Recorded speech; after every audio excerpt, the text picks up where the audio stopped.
The name of the work is Operation Ranch Hand, and Operation Ranch Hand was the name given particularly to the American effort of covering Vietnam in Agent Orange during the Vietnam War. That was Operation Ranch Hand.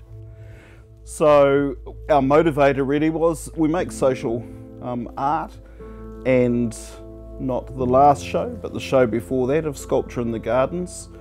Turtle was in that with her work Strange Fruit, which talked about the New Zealanders that went to Vietnam that hadn't been noted in New Zealand.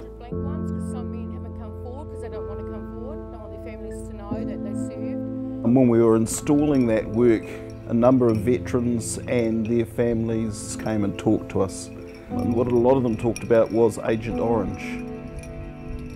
Or have those widows come, that's husbands died of cancers related to things that normally would be used in orchard work, but had never been near an orchard. And as I say, and meeting people who feel their children have been affected, and quite possibly their grandchildren. Some people would say we didn't lose many lives in Vietnam for the number that went. Well, one's too many, but it feels like in a way people have continued to lose lives there. And of course we're reflecting on the New Zealanders that went, but within that also acknowledges anyone that's been affected. So it seemed appropriate to try and get back to that show and garden and tree with a piece that followed on from that work but was separate from it as well.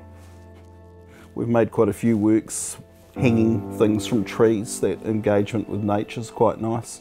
So we did a little painting of a camouflage pattern in oranges, orange tones, but the pattern is actually made up of the camouflage of the chemical structure of Agent Orange.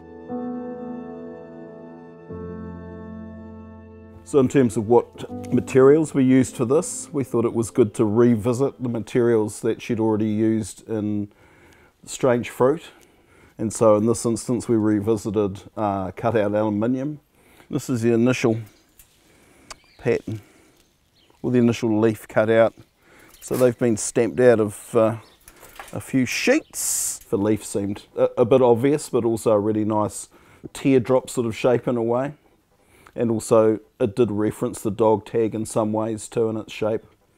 And it has a vinyl with a UV coating of vinyl that's been given to a sign writer who's printed it for us, and then that's the process of putting those metal leaves on that vinyl and cutting them out.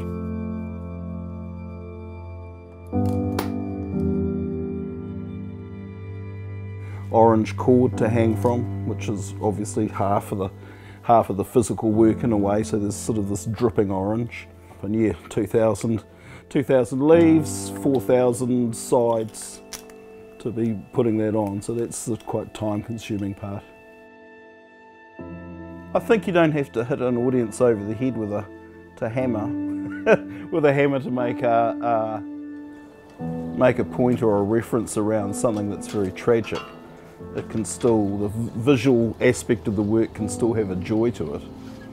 In a way, being drawn into that joy and then realising what it's about is probably more powerful in many ways.